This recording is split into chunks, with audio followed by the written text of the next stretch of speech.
All right, it is 7 o'clock. We are going to call to order the April 7th, 2022 City Council meeting. We will start with our roll call. Councilman Becker. Here. Councilman Hartwick. Here. Councilman Housley. Johnson. Here. President Schiff. Here. Agenda item 3, public hearings. This evening we have none. Agenda item 4 is public comment. Just as a reminder, the City Council will receive comments from city residents. Comments are generally limited to 3 minutes per individual. Anyone wishing to speak is required to sign up in advance or state the following items for the record when called upon. That would be name, address, subject matter, and contact information. No action will be taken on any public comments unless the item is also elsewhere on the agenda. We do have one person signed up in person, and that would be Ann Engelman. Thank you. My name is Ann Engelman. I live at 428 Sherman Avenue East, and you can bet if I am here, it probably has something to do with Laurie Niedecker. I noted on the agenda this evening the terrific idea from the chamber about the rain-resistant paint to try and get people to come to our downtown and play on sidewalks, even in the rain. It occurred to me that a Laurie Niedecker idea that we had a while is to put poems in the sidewalks. However, I didn't like the idea of cutting into the sidewalks because we didn't have any experience with that, but to be continued another time. So when I saw the paint resistant, I'm going to send a note to the chamber, but also wondered if it would be possible to at least keep this in the back of your mind as you consider this voting item for this evening. There is a poem, very quickly, because you have to have one. Through birds start, wing drip, we drift of the soft and serious water. How perfect for the rain. And I think it's a tongue twister, and I think kids like it. And they like to try and say it fast, same way as a Pee Wee Glissando slime sublime song. So I think there are some references to rain that could be fun. And that is my statement from a citizen. Greetings and thank you always for your support for the Friends of Laurie Niedecker, and have a good meeting. Thank you. Thank you, Ann. Thanks, Ann. All right, this will be a first call for public comment, both in person or on Zoom. This is a second call for public comment. This is a third and final call for public comment. Seeing none, we will move right along. Agenda item number 5 is our consent agenda. The consent agenda that is outlined is presented for action by the City Council. Items may be removed from the consent agenda on the request of any one council member. Items not removed may be adopted by one action without debate. Removed items may be taken up either immediately after the consent agenda or placed later in the agenda at the discretion of the council president. I would move to approve the consent agenda as presented. Second. We have a motion and a second. Any discussion? All of those in favor signify by saying aye. Aye. Opposed? That motion carries.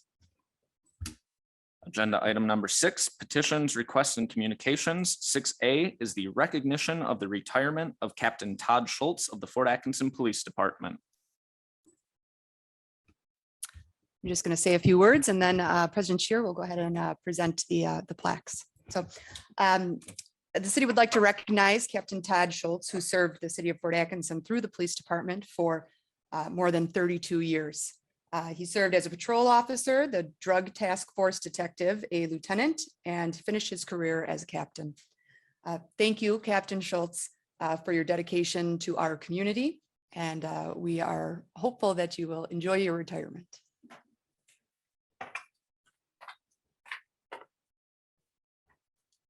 Want to come on up?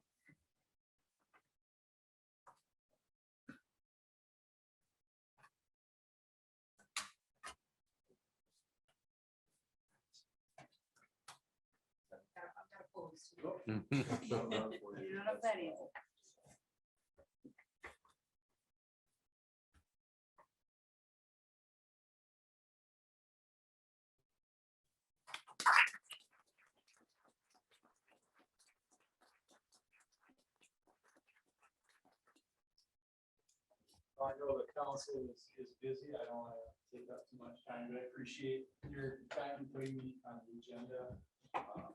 32 years went by and blink of an eye. One thing I have noticed in that time is that it's a great place to live because of the people that we've had. City manager, city council, city attorney. Quality of life here is excellent. Public safety is a commitment, as we know. And I hope that in the future, keep that up because it definitely shows it's a great place to live and raise children. So thankful for everything involved that. So thank you very much. Thank you. Thank you.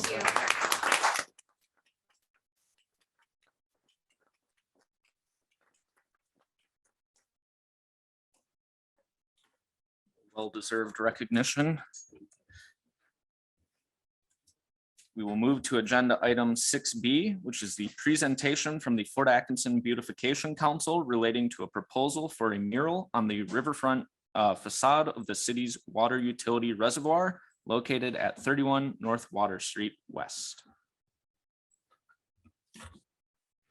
Hi, my name is Jude Hartwick, so I'm Beautification Council President. And here to present, I believe that you all have in your packet, as a thing, would anyone like a hard copy? I do have some extras if you'd like. So, basically I'm coming here just to explain what's happening. So we had the mural there, and the building is the water department reservoir right across the street here. And what we're proposing after a lot of discussion, so with engineer Selly, and Tim Hayden from the water department and manager Lemire, so is basically to paint it this year and then see if it works. So, okay, right now, if you've been over there, and probably nobody has, so you'll notice that it's peeling. And it's peeling quite extensively. And it's that wonderful white paint that was painted on there. So especially in the upper portion. So one of the issues that we had was that when we were going to paint it, we were first thinking that we had to put a new substance on it and paint that and then put it on, but we didn't want to damage the property. That was one of the conditions. It's a fragile, it's 100,000 gallons, I believe, and we don't want to leak of water. And very aware of that. But if you'll notice too, as you cross the river, coming north, you'll see the other mural that's there. And this mural is continuing from that same theme. It's a Fort Atkinson historical theme mural.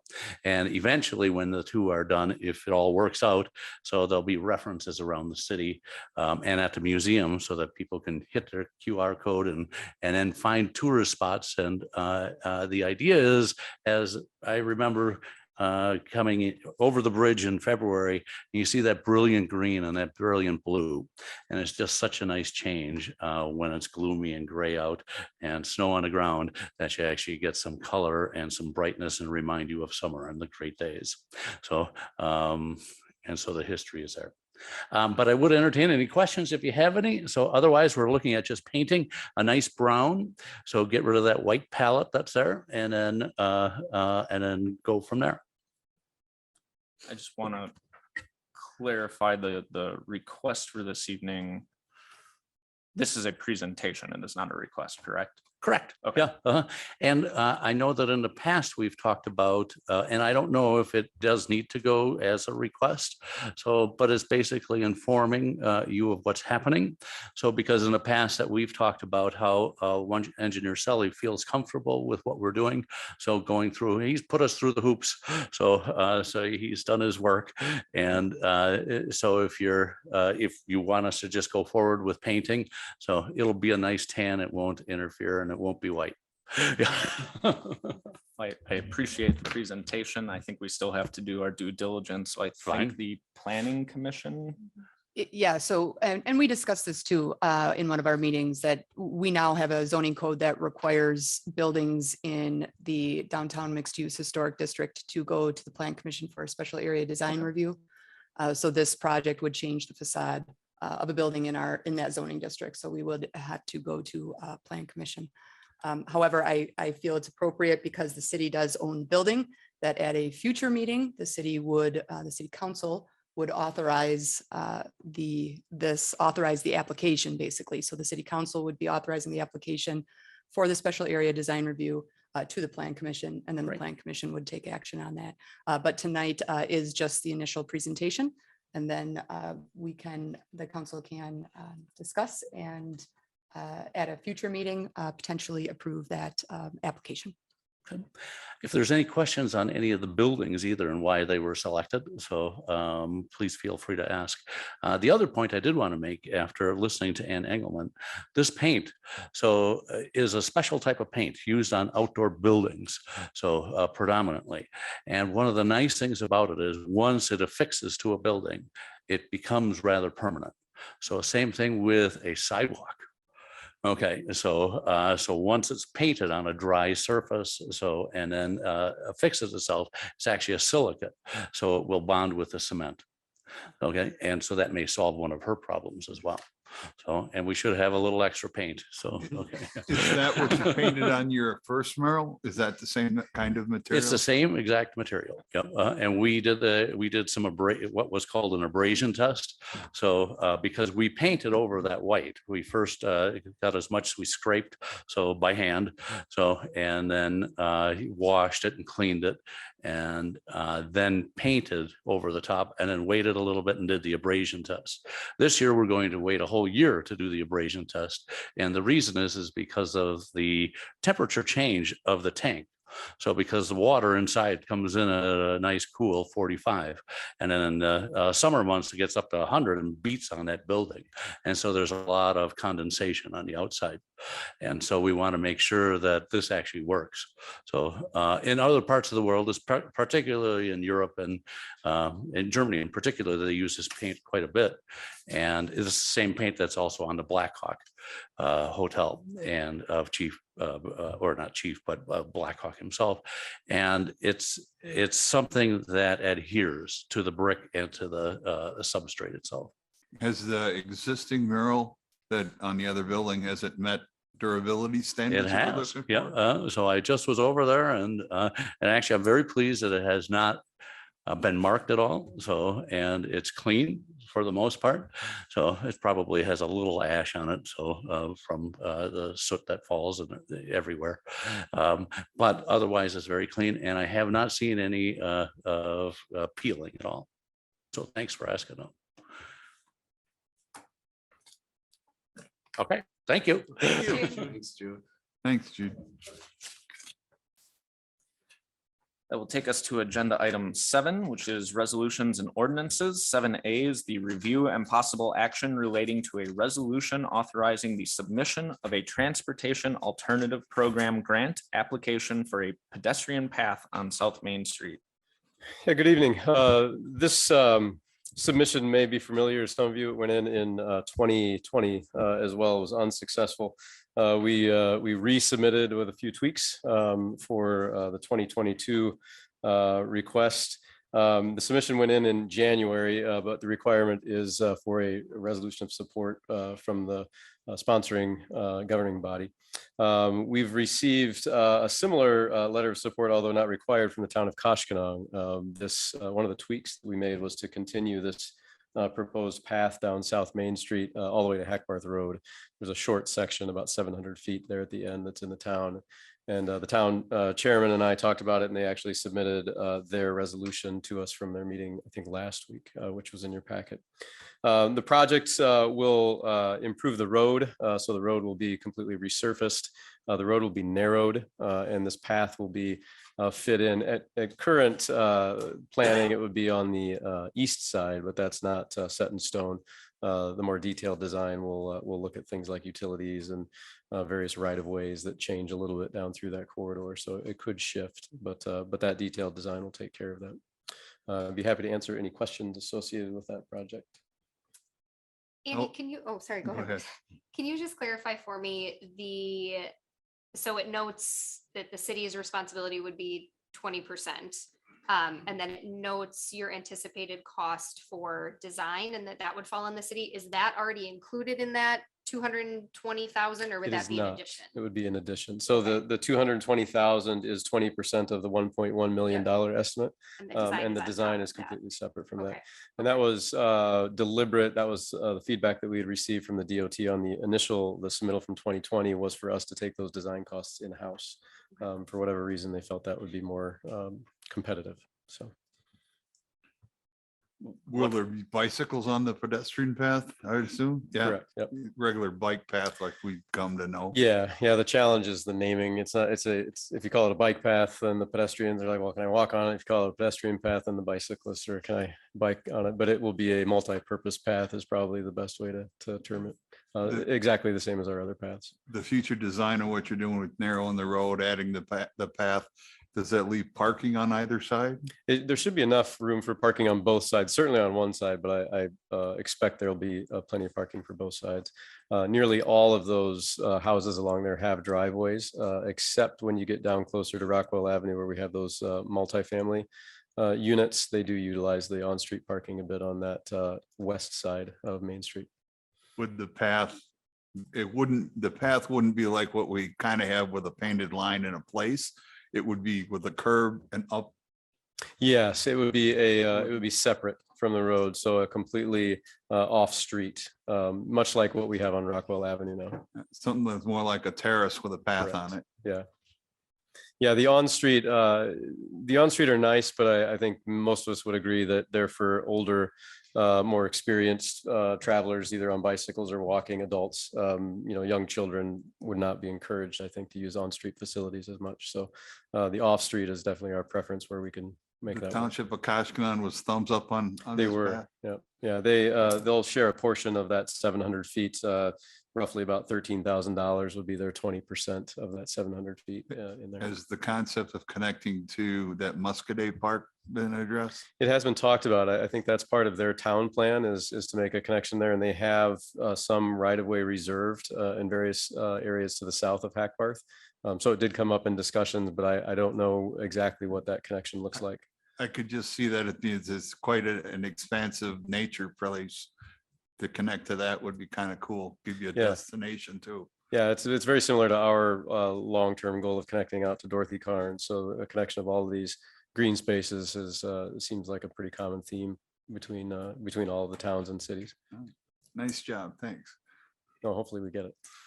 Andy, I remember maybe 3 or 4 years ago, we considered something like this on South Main, and we had some resident concerns at the time. Do you think this design, since it's different than what I recall being proposed the last time, will kind of address some of those concerns that were brought up? I think we will satisfy some of those concerns with respect to parking. But I think that there will be folks that will come out as they always are with some frustrations with the project. So I don't expect that we'll have 100% excitement about it. What I've seen in sidewalks when we do infill, and the same would hold true for pedestrian paths, is it's 50-50. And I don't know if you recall the Highland Heights discussion that we had here many years ago, but it was a packed house, half for and half against the addition of sidewalks out in the Highland Heights neighborhood. Many had bought, wanting the sidewalks, expecting them, and many had also bought and were very happy with the status quo. So it was a very good discussion, very salient points on both sides. But I think what we fall back to from city staff side of things is pedestrian accommodations. And that's part of our comprehensive plan, and part of our overall goal is to make sure that we have that within the right of way. So not only can cars and bicycles travel within the asphalt or the street, but pedestrians can get through safely as well. Yeah, no, I agree. The comprehensive plan does state that we're going to try to add those, multimodal paths where we can, and sidewalks where we can. And I think this fits into that plan really well. Will this, like other paths, be the maintenance belong to Parks and Recs? Good question. I would hope so, because I'm not in the Parks and Rec department. But I think it's something that as we grow these, certainly Brooke and I will have to talk about that, because the maintenance in terms of snow plowing, I think is very easily accommodated by them. But when we get into things like crack fill and sealing, that's really more of an asphalt thing, and probably should fall under our purview, because it's more of our expertise. But currently, you're correct. The existing paths we have fall under the Parks and Rec department. Thanks. All you. I was just gonna say, props to you and whoever else was involved in pursuing this. And I think it's a good time to mention, it was in the memo, but just to have it on the record that I think sometimes our residents see the city participating in things like studies or analysis of things. But to point out that the participation of the Safe Routes to School study is what made the city eligible to pursue this grant funding, correct? So I think sometimes it's important to point things out like that sometimes expenses on the city's behalf are to take advantage of really great potential opportunities like this to tackle a $1.1 million street project with essentially $900,000 of that covered. Yeah. So I think that's an Yeah, important thank you. thing to point out with this project. How confident are you feeling about the TAP grant process? Like, how likely are we to see this awarded? I feel that we will get money for this from one source or another. The amount of funding coming down from the federal government is just ridiculous for the infrastructure in a good way. So I think the TAP program, if we're for some reason unsuccessful, prior to the BIL funding, I was told essentially put this back in, pay for the design, and you're a shoo-in. I'm not sure that I'm hearing that same level of confidence from DOT, but I am hearing DOT tell me that the TAP program and numerous other new programs are going to accommodate a wealth of pedestrian infill sidewalks, multimodal paths, a range of things. So I think over the between now and 2026, we will see this project funded in one way or another. That leads me into my second question, which was, what was the timeline for grant usage if it's awarded? Yeah, I think it's 6 years. I thought I put that in the memo. I may not have, but we have plenty of time to kind of budget for this and strategize a bit on where the funding is going to come from. It's a small amount from the DOT side of things. It's a big amount for us, to pay for design and also make sure we have that, that public engagement during the design process as well. So we have plenty of time to do that.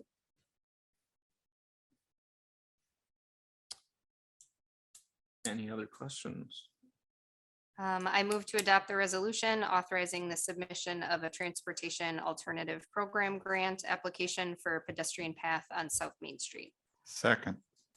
We have a motion and a second. This is a roll call vote. Councilman Becker, Aye. Councilman Hartwick. Aye. Councilman Housley, Aye. Councilman Johnson, Aye. President Shear. Aye. That motion carries. Thank you. Thank you. Agenda item 8, reports of officers, boards, and committees. 8A is the city manager's report. Thank you. I would like to offer congratulations to Michelle and her team for administering a free, fair, and successful election on April 5th.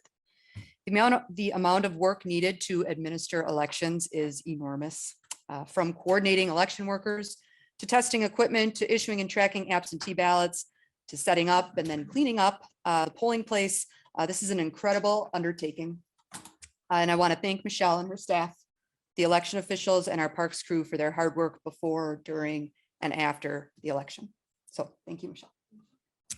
I also want to congratulate Christopher Rogers and Robin Selly for their election to the school board, and Eric Schultz and Bruce Johnson for their election to the city council. I look forward to working with both of you. And as I'm sure everybody saw, the public safety referendum on the ballot passed by a vote of 1,293 to 1,127. I want to thank the voters for approving the referendum and supporting a long-term sustainable solution to the city's public safety staffing crisis. I want to thank the city council, Chief Bump and our police department, and Chief Roush and our fire department staff and volunteers for your assistance in informing the public and your hard work in supporting the referendum. This was a team effort, and now the hard work of setting up the service begins. So thank you all. Thank you all for that. Our Parks and Recreation Subcommittee and our Parks and Recreation Director have now interviewed some consultants for our Comprehensive Outdoor Recreation Plan, or CORP.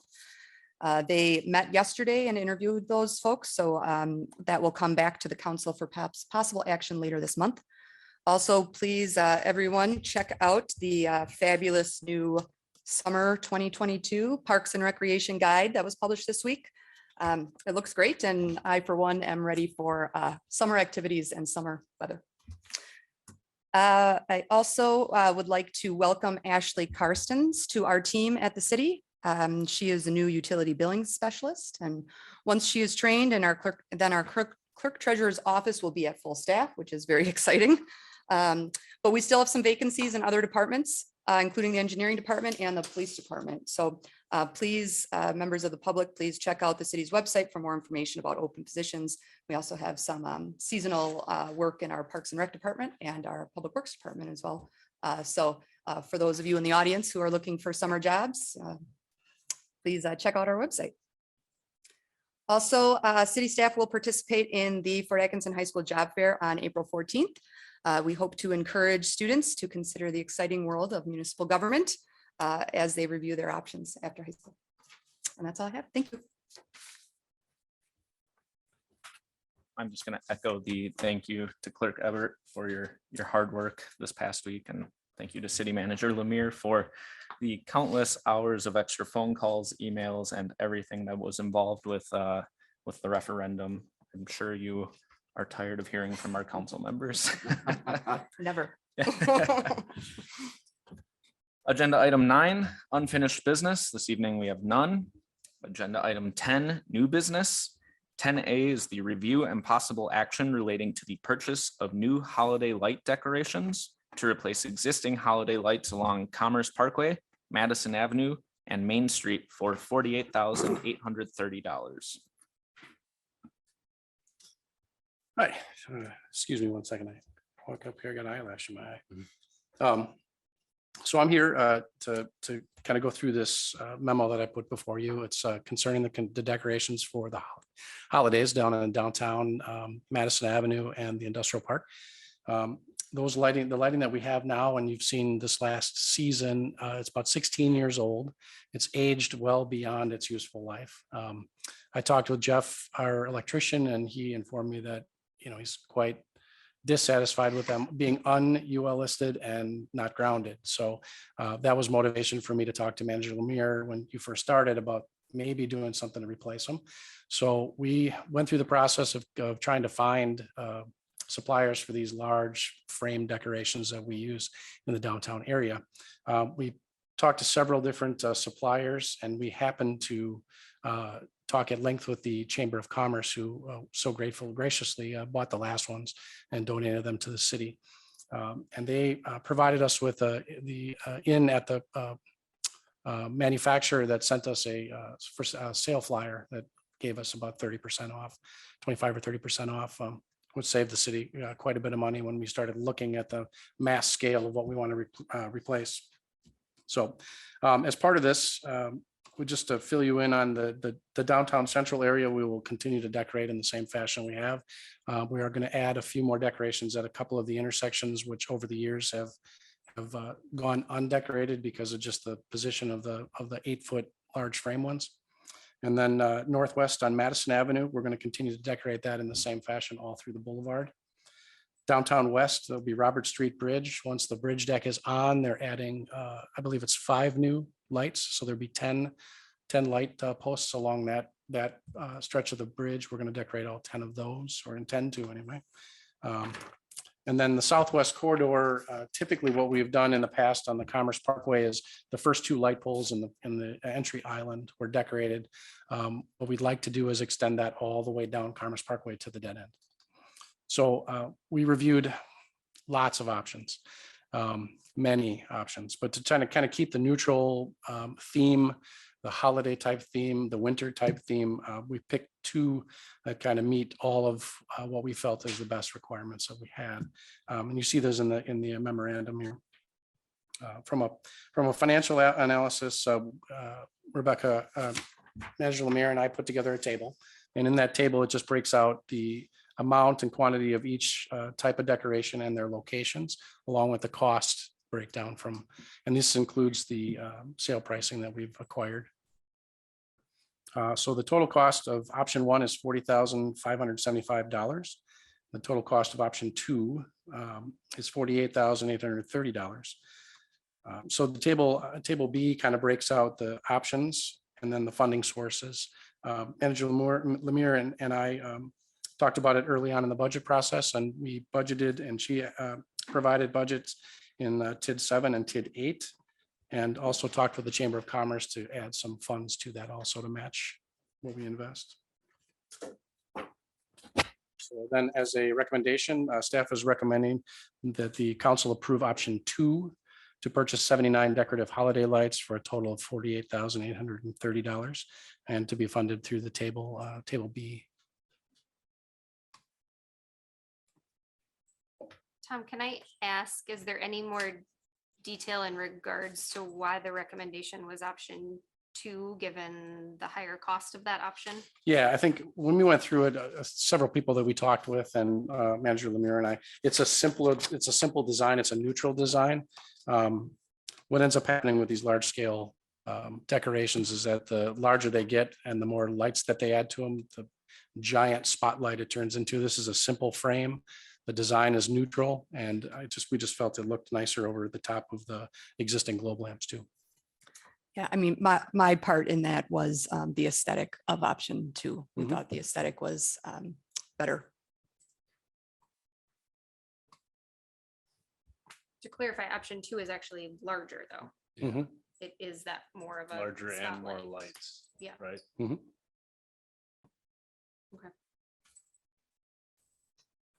Only the globe overs is larger. Right. Yep. The second Yep. option for the standard lighting is the same.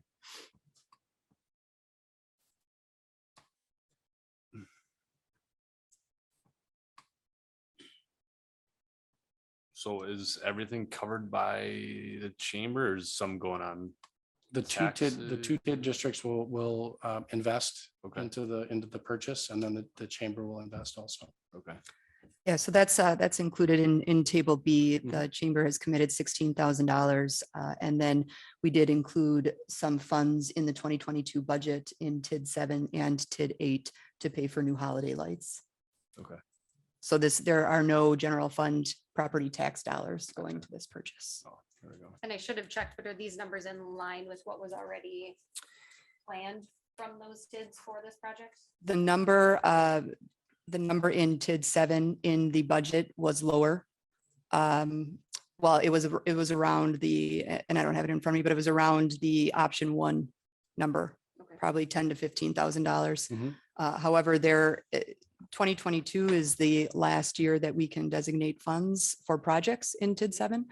So there was additional funding for other projects, other aesthetic type projects, and the difference is less than $10,000.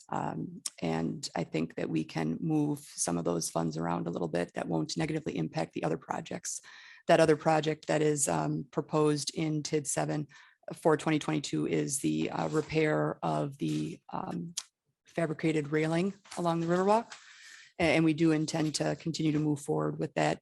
The number in the budget for that project is about $200,000. So I feel confident that that we can do that project, that we can continue to do that project, but have about $10,000 go towards the lights. I guess I'm comfortable with staff's assessment on this. I think thinking to what we've had for the last close to 20 years, I think if we went with option one, the post over fixture is, I think that would be a little bit of a disappointment compared to what we've had. I think option two is a little more robust and Mhm. more impressive looking and a little more comparable to what people are used to. I'm just curious, has there been any consideration of eventually expanding these? Like one area I think of is Janesville Avenue. You know, that's a major corridor with a decent amount of retail and everything. And, Mhm. you know, has there been any thought to maybe we could put some lights? Not to date. We did talk, I think very briefly about the south side of the city, other than the industrial park, because there's a long span of that stretch of that road that there's not much on. Sure. Ending this, having the industrial park decorated, then having a long stretch of nothing, and then decorating within the city kind of felt like it was disconnected in some way. It feels disconnected. Yeah. Yes, I guess that was kind of my question too. It feels a little odd to have the Clement Business Park incorporated into this when it is. Yeah, we felt talking about it, we kind of felt like that brings a little attention, and as businesses move into there, which we all want, it adds a little, decorative lighting to that stretch of the area of the city that doesn't have much down there. And currently there There's- are lights. Yeah, correct. Yeah. We decorate down in the island at the entry. And that looks very disconnected. That's just 2 light poles are decorated. At least this way, we thought carrying it into the park would be kind of a nicer look all the way through that industrial. I can speak to a couple of things relating to that as well. As you know, part of what we intend to do in 2022 is put a request for proposals out for the Janesville Avenue corridor planning. At some point, we are going to turn that section of road into a more urban cross section versus the rural cross section it is currently. Along with that, and maybe new development in the area, there would be reason to create a TID on that side of town, which would provide a mechanism for funding. But at this point, if we were to decorate Janesville Avenue, we do not have a funding source for these lights for that. But this business, the business that we're ordering the lights from has been in business for quite a long time. They do not change. I mean, they add new things, they take things away that aren't popular as far as their product line. But I would anticipate if we, within the next 2 to 10 years, wanted to decorate Janesville Avenue, we could find the same lights to decorate them. Correct. These patterns that you see here, these patterns are manufactured to order. So they actually manufacture this for us. I talked to them about whether we would want to add in the future, and they certainly would be amenable to manufacturing the same frames and with the same LED lights as these. What's the name of the vendor? I didn't. Northern Lights. Northern Lights. Mhm. They're located out of Minnesota. So we're going to have a plethora of old fixtures. Correct. Are those perhaps being put up on surplus? Yes. Or, okay, so there is potentially Yes, some. there was a letter from a gentleman who's interested in purchasing those types of items. And I reached out to him, left a message for him. We'll also put them up on the auction site. I'll make him aware they'll be up on the auction site if he would like to acquire them. But again, I don't know what the market is on those, but we will put them up. We'll at least hopefully recoup a small. Some amount funds. of- Yeah, absolutely. Yeah.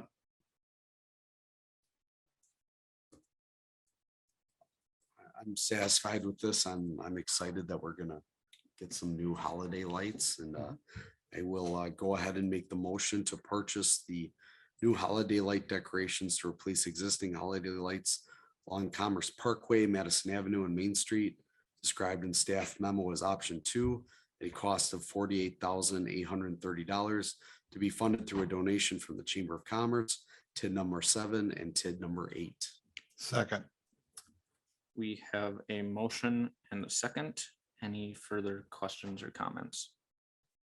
Just want to say, if this is approved, does that mean that it stops snowing for this year? And we can. I sure hope it stops snowing for this year. I don't want to think about Christmas. No.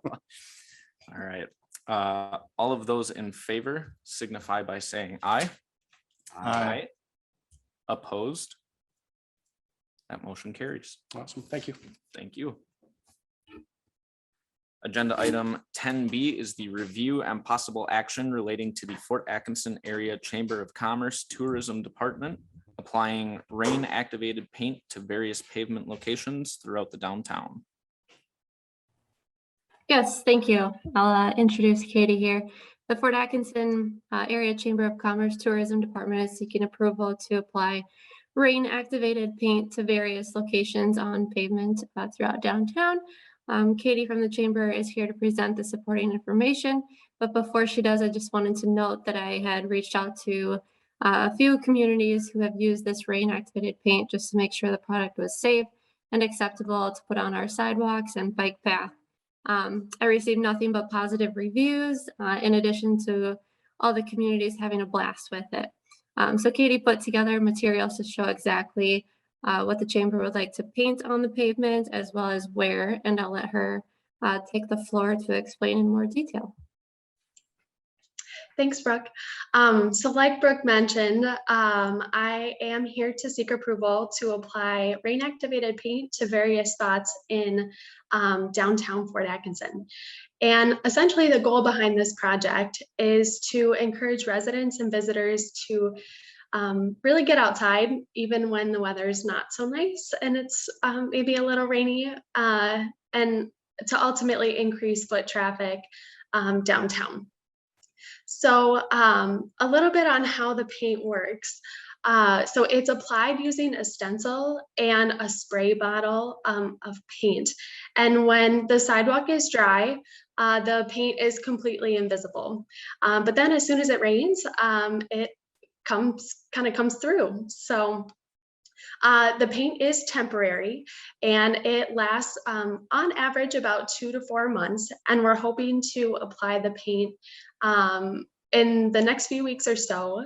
It still has to be ordered, the paint and the stencils still, but hopefully by the end of April. So then on that timeline, it would last till about mid-August or so at the latest. But it also can be removed at any time too with any environmentally safe cleaning products. So and also like Brooke mentioned, there are only 2 other communities in Wisconsin that are using this paint, and that's Eau Claire and Platteville, who also reported really positive reactions to the project in their own communities. And then also included in the packets are the 22 locations along the Main Street Bridge and sidewalks, the Riverwalk path, and the Glacial River Bike Trail pedestrian bridge. And there are also the examples of the 5 different stencils that we're hoping to apply to the sidewalks and where those will be. So I'm also happy to answer any questions that anyone has. Katie, this is Megan. I'm just curious, how are you guys going to promote this information so that, you know, kids or families or any individuals would know where the locations are? Yeah, for sure. So I'm going to be working on a press release to share with local media. Kind of once we get rain in the forecast, which it has been pretty common. So I'm hoping that we'll be able to debut this very soon. So along with promotion in local media, it'll also be shared on social media and various community pages too.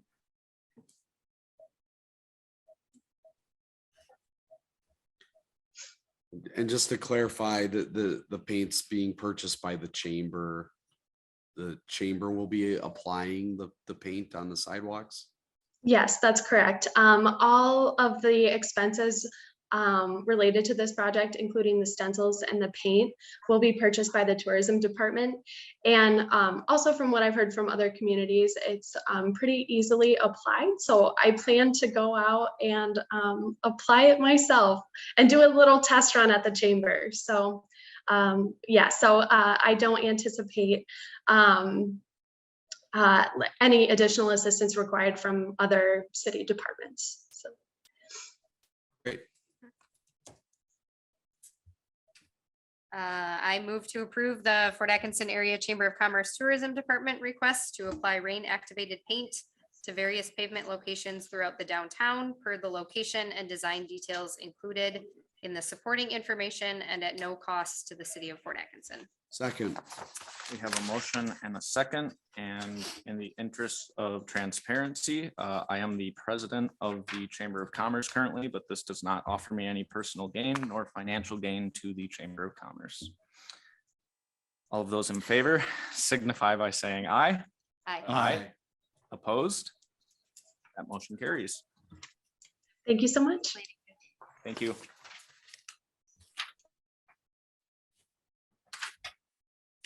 Right, agenda item 10C is the review and possible action relating to the 2021 recycling report. Thank you. So we receive a grant every year for recycling. The grant is based upon us reporting as we are now our progress on recycling and making sure that we maintain a certain number of pounds per capita, which we always exceed well.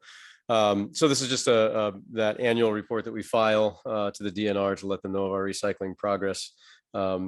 We also look at our e-waste, and although it's not required, we check in on that to make sure that we're spotting trends within the e-waste sector. You'll be happy to know that last year, for the first time, we were under 10,000 pounds of cathode ray TVs being recycled, the big hazardous waste boxes. We've charged 25 a piece for those to cover our costs of recycling them. But we're now starting to see some changes in the commodities markets that are perhaps going to dictate some changes to our e-waste management that'll come before you here in the next month or two as we get back into the swing of the compost site for the season now that it's April. I'd be happy to answer any questions related to the recycling report if you have any. Otherwise, we'll be qualified to receive the grant funding that we do from the DNR for our 2021 efforts.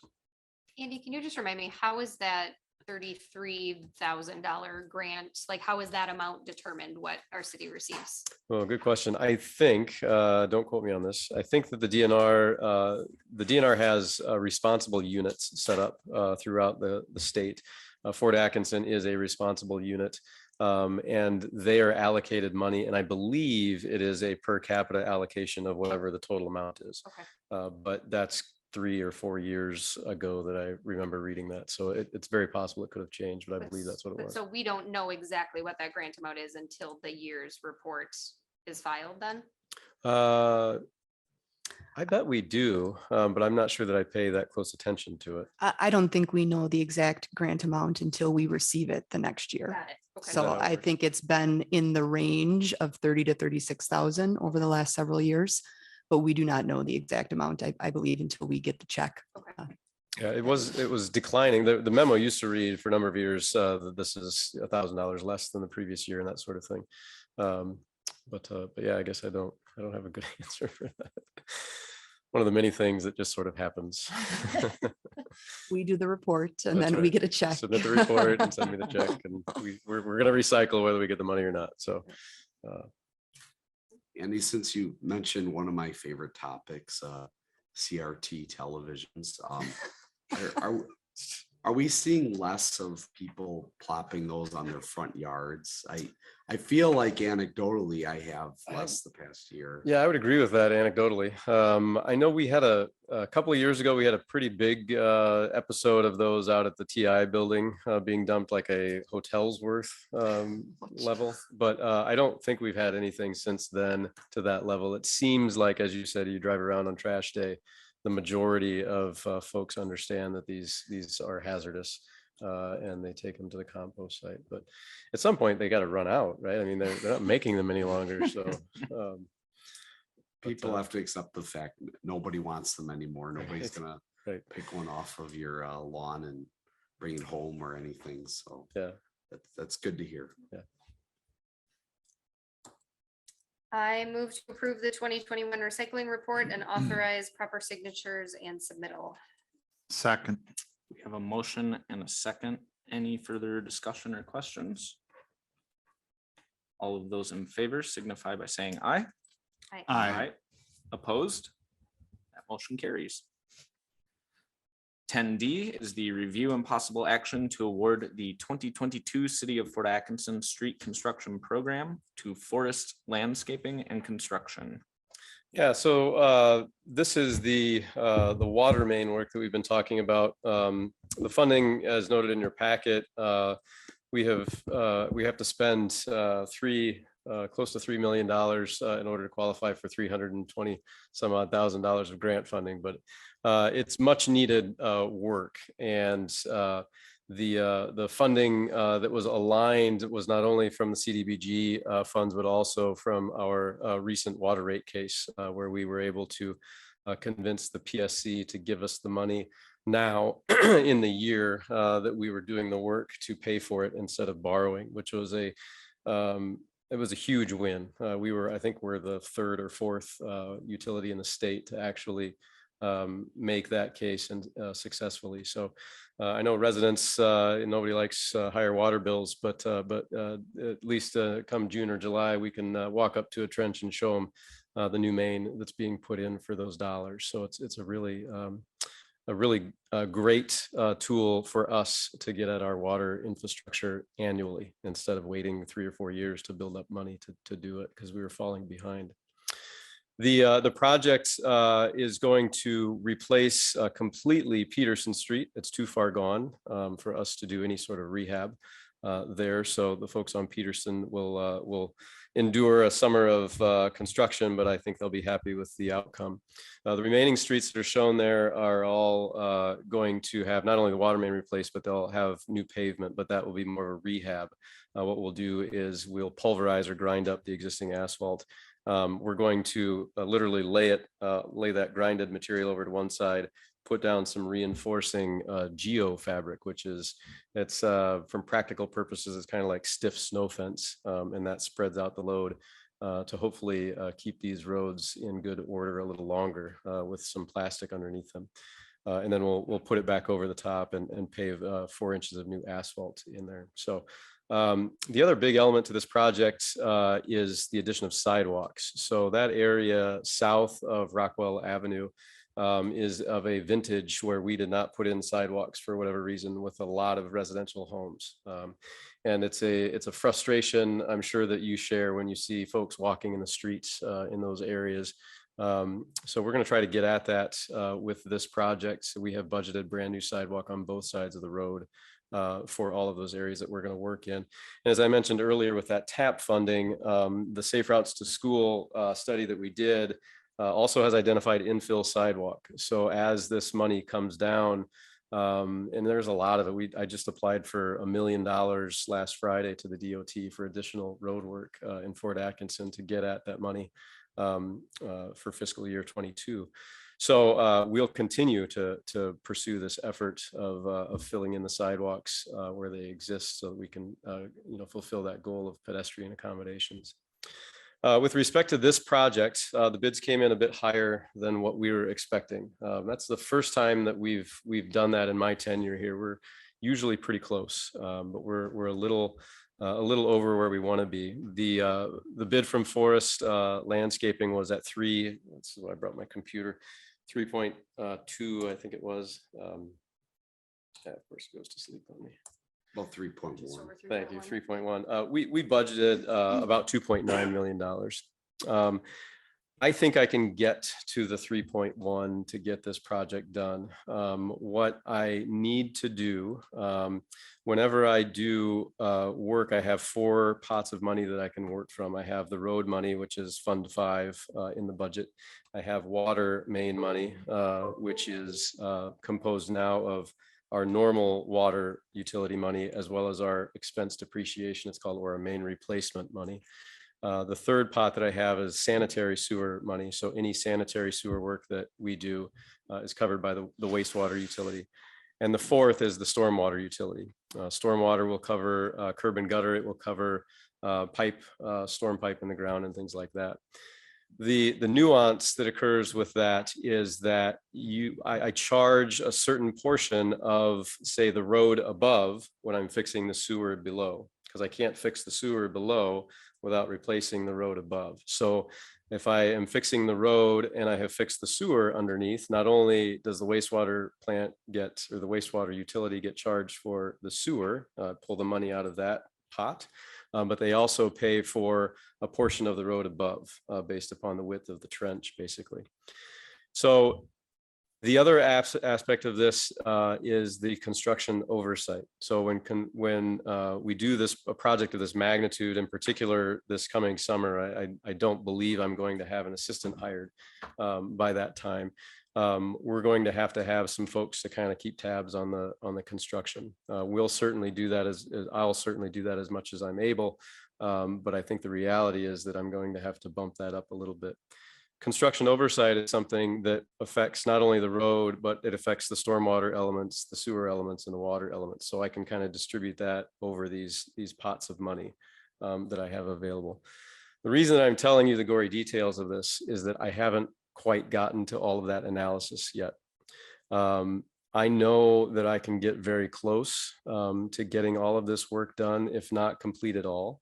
But I have to put all that together.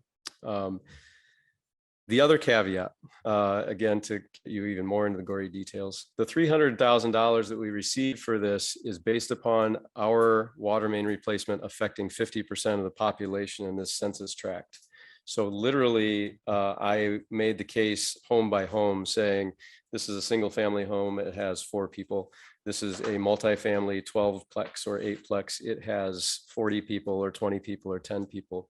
So as I look at this project and try to meet the budget, I may have to shorten sections of it, but I can't just shorten any section. I have to look at what sections are affecting the various homes and residents within that particular street, so that I continue to make sure that I meet the CDBG quantitative numbers of the 50% population improved or affected in a good way within that census tract.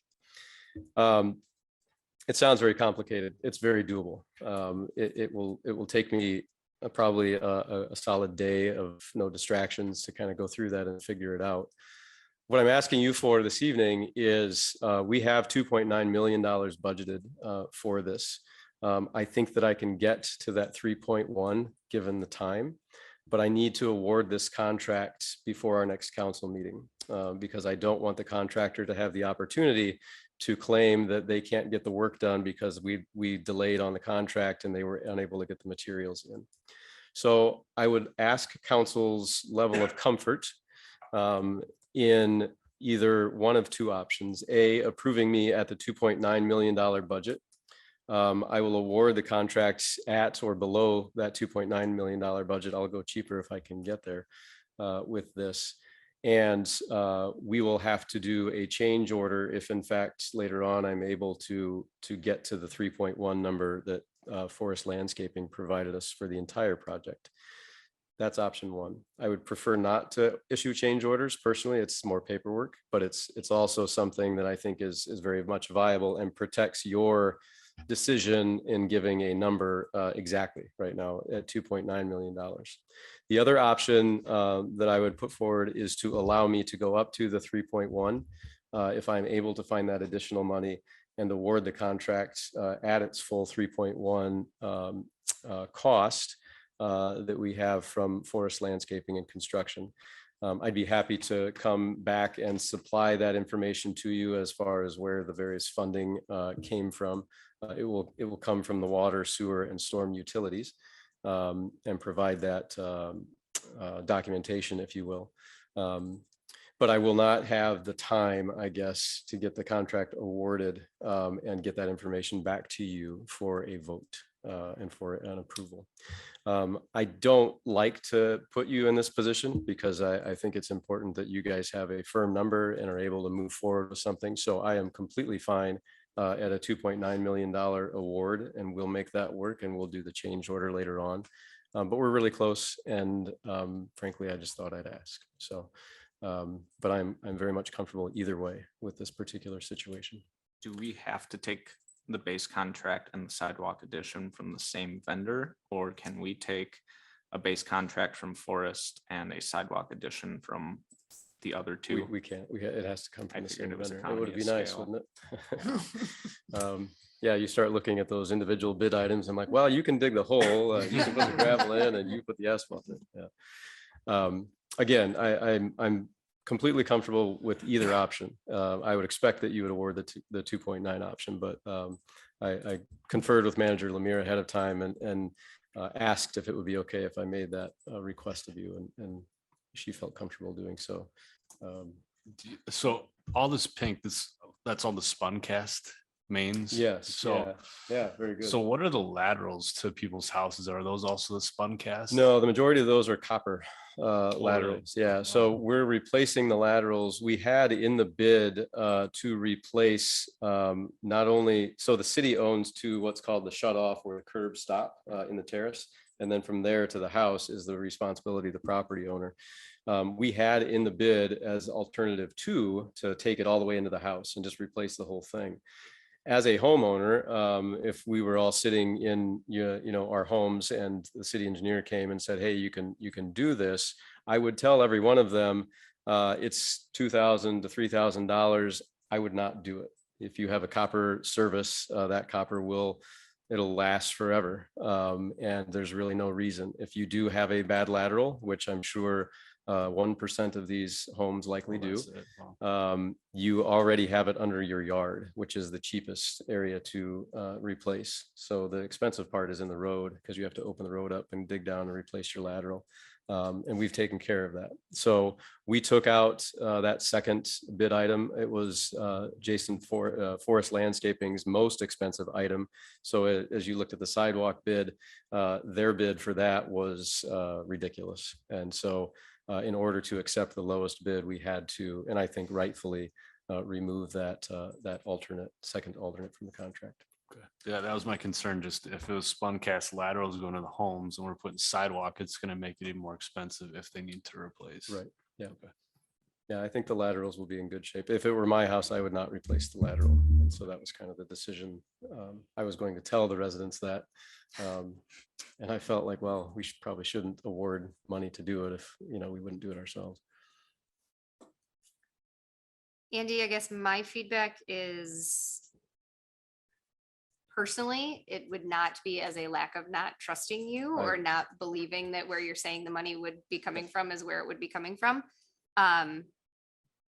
But I guess my standpoint is just from a transparency perspective. I just don't know that I would be comfortable with that difference without Knowing having it clearly laid out where that's going to be coming from. I hate to create more paperwork because we all have too much paperwork.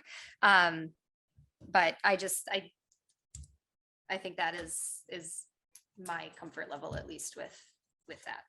I completely agree. And there's 12,000 other people that are interested. Well, maybe not all of them, but some of them are paying attention and would like to understand that. So it certainly is not, I don't look upon that as a vote of confidence. And me, on the other hand, I would rather go the other route, simply because a couple of reasons. More paperwork for you. You're not getting where we need to be now because you don't have time to do all of the paperwork.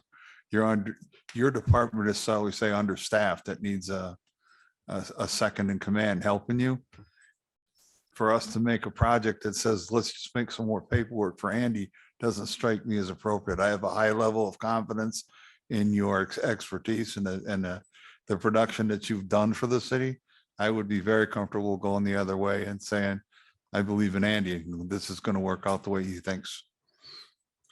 I do appreciate that as well. But at the same time, I am not, I feel very much that I have your confidence and I value that very much. So this certainly is not a vote that I would consider of my confidence.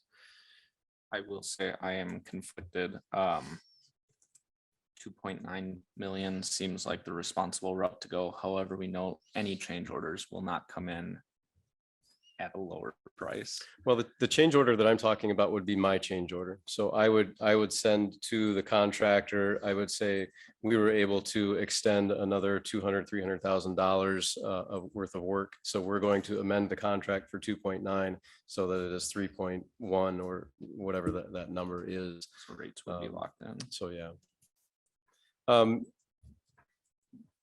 Yeah. Why don't you guys give me the 2.9? Let's do that. I'm changing my thought on it. I think it's important that we stay at 2.9. I think it's important in the environment that we're in, with the we've asked our taxpayers for a lot and they've delivered. So let's make sure that we're giving them exactly the transparency that they need. And give me the 2.9 and we'll come back with a change order. I think erring on that side of caution and transparency is probably wise. I think so. I do empathize that it might create a little more paperwork for you, but That's all right. We'll muddle through it. I will move toward the 2022 City of Fort Atkinson Street Construction Program to Forest Landscaping and Construction for up to $2,906,500. Second, We have a motion and a second. Any last discussion or questions? No, thanks for the flexibility, Andy. All of those in favor signify by saying aye. Aye. Opposed? That motion carries. Thanks. Thanks for listening. And I know you're paying attention because somebody mentioned Spuncast. meeting, so Thank you very much. Thank you. I also would encourage residents to find this packet online and really take a look at the costs that go into street work. It is not inexpensive when you're looking at 1.2 miles costing $1.6 million for just street work. And something else to note is that I believe the entire wheel tax fund is allocated to this project. So for those that feel perhaps wheel fees aren't allocated to road spending, it is important to know that 100% goes into our roads. Moving on, agenda item 11, miscellaneous this evening, we have none. Agenda item 12, claims, appropriations, and contract payments. 12A is the review and possible action relating to the verified claims presented by the Director of Finance and authorization of payment. I move to approve the verified claims presented by the Director of Finance and authorize payment. second, We have a motion and a second. Any discussion? This will be a roll call vote. Councilman Becker, Aye. Councilman Hartwick. Aye. Councilman Housley, Aye. Councilman Johnson, aye, President Scheer. Aye, that motion carries. And then agenda item 13, the city council may consider a motion to convene in closed session pursuant to state statute 19.851G in order to confer with legal counsel who is rendering oral or written advice concerning strategies to be adopted by the council with respect to current and pending litigation. And we will not be adjourning back into open session.